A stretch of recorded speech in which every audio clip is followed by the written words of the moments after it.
तो योगेश मिश्रा समाजवादी पार्टी के नेता हमारे साथ जुड़ चुके हैं, कुछ और मेहमान भी जुड़ेंगे। योगेश जी, आपकी इस पे प्रतिक्रिया कि बीजेपी अब हार का यानी उत्तर प्रदेश में जो सीटें कम हुई उसका मंथन कर रही है। इंटरनल रिपोर्ट में प्रशासन पे भी कहीं ना कहीं ठीकरा फोड़ने की तैयारी है और हमने पूरी फहरिस्त दिखाई कि वहां के डीएम कौन है, वहां के एसपी कौन है। आपकी इस पे प्रतिक्रिया? आदरणीय राजेश जी, पूरी रिपोर्ट आपने बहुत अच्छी तैयार की, लेकिन एक जनता जो आज देख रही है आपका चैनल, उसके मन में एक सवाल आ रहा है। सवाल ये आ रहा है कि दो चीजें बताई गई कि कम वोट प्रतिशत होना और मतदाता जागरूकता का स्पष्ट ज्यादा न होना। तो 75 के 75 जिलों के जिलाधिकारी महोदय और पुलिस अधीक्षक महोदय और जहां कमिश्नरेट है वहां के कमिश्नर महोदय की ये ड्यूटी होती है कि आप मतदाता जागरूकता अभियान चलाएंगे और ज्यादा से ज्यादा मतदान कराना आपकी ड्यूटी है। It's a fundamental duty. लेकिन जब मतदान प्रतिशत हर सिर्फ इन्हीं 43 जिलों की बात नहीं कर रहा, मैं पूरे जिलों की बात कर रहा हूँ, हर जगह मतदान प्रतिशत कम रहा। लेकिन अब बात ये आती है कि जहां जहां आप जीत गए वहां के तो जिलाधिकारी और पुलिस अधीक्षक बहुत अच्छे हो गए, लेकिन जहां आप हारते हैं तो अपने अपने ऊपर, अपने संगठन के ऊपर, अपने पदाधिकारियों के ऊपर अपनी जिम्मेदारी नहीं ले रहे हैं, लेकिन आप अपने हार का ठीकरा पुलिस वरिष्ठ अधिकारियों जो वहां के प्रशासनिक अमला है उसके ऊपर फोड़ रहे हैं। तो आपने कहा ना कि जंबो जेट, तो कर लें। एक कहते हैं ना कहावत, खिसियानी बिल्ली खंभा नोचे। तो भारतीय जनता पार्टी अभी भी अपने मंत्री, अपने पदाधिकारी, अपने मुख्यमंत्री, अपने वरिष्ठ नेताओं के ऊपर हार का ठीकरा नहीं फोड़ना चाहती। अगर बीजेपी के कार्यकर्ता कहते हैं कि हमारी उपेक्षा हुई, तो समाजवादी कार्यकर्ताओं की उपेक्षा क्यों नहीं की गई? यही जिन जिन जिन जिलाधिकारी और जिन एसपी ने की का बात आप अभी कर रहे थे, इन्होंने तो अपनी ड्यूटी बखूबी निभाई ना। समाजवादी पार्टी के कार्यकर्ताओं के लिए लाल कार्ड जारी करने में तो कोई कसर ही नहीं छोड़ी इन्होंने। लाल कार्ड मीन्स कि आप दिखाई मत देना बूथ के इर्द गिर्द, आपको किसी भी तरीके से एन केन प्रकरण रोकने का प्रयास किया गया।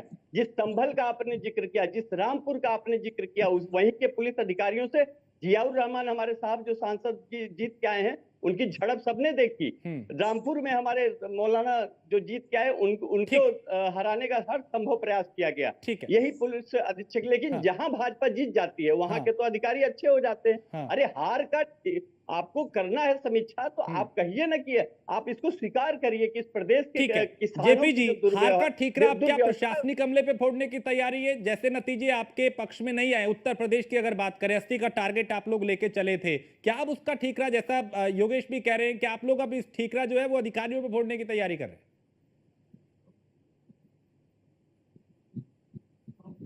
एक सवाल मेरे से? जी जी जेपी जी। जी जी, बहुत बहुत धन्यवाद। देखिए, मैं एक बात कहना चाहता हूँ। सबसे पहले तो ये, मुझे नहीं पता ये रिपोर्ट आपने कहाँ से ली है, किसने दी है, कैसे आई है, इस रिपोर्ट के बारे में तो मुझे कुछ नहीं पता। लेकिन मैं इतना जरूर कहना चाहूंगा कि देश की देवतुल्य जनता ही चुनाव को हराने का काम करती है और देश की देवतुल्य जनता ही चुनाव को जिताने का काम करती है। निश्चित तौर पर कारण बहुत सारे रहे हैं और पूरी दुनिया ने देखा है, जहां एक तरफ झूठ की राजनीति, एक तरफ तुष्टीकरण की राजनीति, इस प्रकार की राजनीति कहीं ना कहीं विकास की राजनीति पर इस बार हावी हुई है। और जिसके फलस्वरूप उत्तर प्रदेश के अंदर जो तुष्टीकरण की राजनीति, यानी कि जैसे कि वोट जिहाद की जो राजनीति का मामला जो आया था, इस प्रकार की वोटरों को लुभाने का काम जो किया था, 8,500 रुपए देने का जो बहकावा जो कांग्रेस पार्टी और सपा के माध्यम से, जो इंडिया अलायंस के सहयोगी दलों के माध्यम से जो किया गया था, कहीं ना कहीं ये बड़े कारण है। और मैं स्पष्ट खुले मन से ये भी कह सकता हूं, हमारे एक दो उम्मीदवारों ने जिस प्रकार से अपने वक्तव्य कहे थे, जैसे कि फैजाबाद में हमारे लल्लू सिंह जी ने एक वक्तव्य दिया था, वो पूरी दुनिया के सामने है। मुझे लगता है, देखिए, इन वक्तव्यों को विपक्ष वालों ने बहुत अलग तरीके से बनाने का काम किया, जिससे समाज में एक अलग वातावरण पैदा हुआ।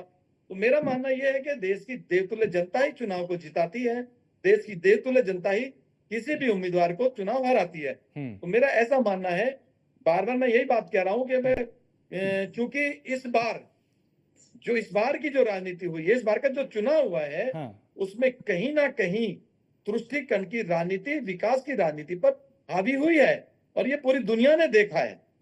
योगेश भाई, इस पे आप एक जवाब देते हैं। उन्होंने कहा कि आपने भ्रमित किया है, आपने तुष्टीकरण की है, आप वो विकास पे भारी पड़ गया। अब झूठ और नफरत की राजनीति हारी है और मुद्दों की बात करने वाले लोगों की जीत हुई है। आपको किसानों ने हराया साहब, जो कि पश्चिमी उत्तर प्रदेश में आपकी हार हुई, 800 किसानों की जो शहादत हुई, उसकी वजह से आप हारे। युवा नौजवानों से जो आपने पेपर लीक करा के भर्तियां सब रद्द करा दी, उसकी वजह से आप हारे। वोट जिहाद की बात आप लोग करें, सुन लीजिए, जन आक्रोश ऐसा था आपके विरुद्ध कि उसके लिए उसी वजह से कोई आप जन हारे हैं। आक्रोश ऐसा नहीं था अरे भाई बिल्कुल था, योगेश जी। बिल्कुल था। 10 लेकिन साल आप आप काम नहीं लोगों ने करिएगा वोट और आपको जिहाद की नंबर 10 राजनीति। में 10 चाहिए। अच्छा, मुझे योगेश जी, मुझे एक चीज बताइए, आप बड़े समझदार हैं और मैं आपकी बात से प्रभावित हो रहा हूँ। आप मुझे एक चीज का समझाना, और मुझे ही नहीं, मुझे लग रहा है पैनल पर सारे मित्रों को इस चीज को उत्सुकता होगी सुनने के लिए, ये वोट जिहाद क्या है? वोट जिहाद को जिसको करना था उसके खिलाफ पुलिस ने कंप्लेन फाइल कर दी थी, उसी दिन फाइल कर दी थी और उसके ऊपर कार्रवाई की है। उस पर तो हमें कुछ बोलना ही नहीं है, कानून अपना कार्य कर रहा है। अगर उसके बाद भी आप तो आप मोदी जी का क्या है, जो मुसलमानों का घर का आधा सोना ले जाएगी कांग्रेस, आधा भैंस ले जाएगी कांग्रेस, आधा ठीक है, हो गया आधा। सब सुन लीजिए, let me complete. Lohia ji नहीं, नामानुसार आप भी बहुत विद्वान है, मैं कंप्लीट करने दीजिए। अब मैं इसको बोलना नहीं चाहता क्योंकि पुलिस ने जल्दी से त्वरित 2 और कार्रवाई मेहमान है, हमें करके उनके पास मुकदमे भी दर्ज जाना है। किए। हाँ, पुलिस ने त्वरित कार्रवाई करके मुकदमा दर्ज किया उस बहन के ठीक खिलाफ ठीक जिसने वोट ठीक जिहाद का ठीक है। नाम यूज किया ओपी था। सागर जी भी हमारे साथ है, प्रभात त्रिपाठी जी भी जुड़ चुके हैं। प्रभात जी, चूंकि हार के कारणों की समीक्षा तो हो रही है, मंथन भी हो रहा है, लेकिन ये जो इंटरनल रिपोर्ट ये इशारा कर रही है कि भाई कुछ ऐसे जिले थे जहां का प्रशासन ने साथ नहीं दिया या प्रशासन ने अपनी जिम्मेदारी ठीक से नहीं निभाई, चाहे वो जागरूकता को लेकर हो, पुलिस को लेकर कुछ सवाल उठे हैं, इसको आप कैसे देख रहे हैं? क्या वाकई जो सही मंथन की जरूरत थी, क्या आपकी कमी कहाँ रह गई, उसको ढूंढने की जरूरत थी या हार का ठीकरा फोड़ने की तैयारी? देखिए राजेश जी, हार का कारण अधिकारी नहीं होते हैं। हार का कारण जनप्रतिनिधि के जो पार्टी का संगठन होता है, जो कार्यकर्ता होते हैं, वो सबसे बड़ी चीज होती है। अधिकारी कुछ होते हैं। आपने जितना बड़ा ये पूरा एक रिपोर्ट दिखाई, देखिए जब चुनाव हो जाता है उसके बाद एक एक्सरसाइज सरकार की होती है, किसको कहां बदलना है, किसको कहां लाना है। कुछ लोगों की कंप्लेंट्स होती है कि कहीं गड़बड़ी हो गई है, लेकिन इतने अधिकारी बदले जाएंगे। सबसे पहले तो मुख्यमंत्री का पंचम तल सबसे अच्छा होना चाहिए। डीजीपी कौन है, प्रमुख सचिव गृह कौन है, और मुख्यमंत्री का सचिव और प्रमुख सचिव कौन है। एक जमाना 90 से लेके मैंने मुलायम सिंह का देखा है 2010 तक, पंचम तल में जो अधिकारी रौनक एक रहती थी। बहुत से लोग लखनऊ आ जाते थे जिले से भटक के, और मुख्यमंत्री कहते, मुख्यमंत्री हर काम के लिए नहीं कहते थे, अधिकारी निपटा देते थे। और यहाँ इस बार ये हाल हुआ है सरकार में कि सारे बड़े अधिकारी एसीएस से लेके, चाहे वो एडीजी हो, चाहे एडीजी तो किसी काम का नहीं, कमिश्नरेट बना दिए गए हैं, वहां एडीजी रैंक को रख दिया गया है। डीजीपी, प्रमुख सचिव गृह, एसीएस होम हो गया प्रमुख सचिव गृह, प्रमुख सचिव मुख्यमंत्री, ये सारे लोग। और सबसे बड़ी चीज, योगी आदित्यनाथ को दिल्ली से काम नहीं करने दिया गया। सबसे बड़ा ये कारण है हार का। योगी आदित्यनाथ ने 32 टिकट बदलने के लिए कहा था कि ये जनप्रतिनिधि हारने की कगार पे हैं, इनको टिकट ना दिया जाए। इनकी एंटी कंपेंसी, इनका व्यवहार बहुत ही खराब है जनता के प्रति, और जो डिलीवरी होनी चाहिए थी वो डिलीवरी नहीं हुई। नंबर एक बात। नंबर दूसरी बात, हमारे सभा के जो मित्र कह रहे हैं, ये एक मोमेंटम 2024 के लोकसभा चुनाव में खड़ा हुआ था कि आरक्षण खत्म करने के लिए सरकार संविधान खत्म करेगी, लोकतंत्र खत्म कर देगी और आरक्षण खत्म कर देगी। तो जो दलित मतदाता था नीचे स्तर पे, एक ऐसी रूमर उड़ गई, हवा उड़ गई, वो एक माहौल बन गया इंडिया गठबंधन के लिए। तो वो हार का कारण एक वो भी हुआ।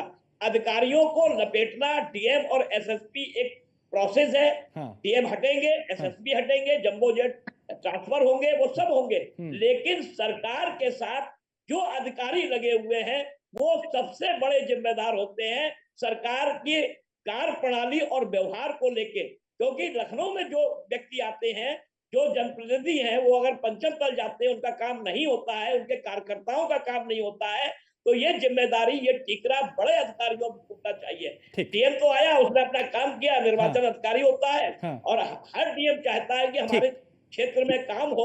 और ऐसा नहीं है, सागर जी बैठे हुए हैं, सागर जी से समझते हैं, बिल्कुल बिल्कुल। ओपी सागर जी, देखिए जब आपको डिटेल से राजेश जी, लेकिन राजनीतिक हस्तक्षेप जब होता है सरकार का और उसमें भी पिक एंड चूज के आधार पे अधिकारी नियुक्त किए जाते हैं,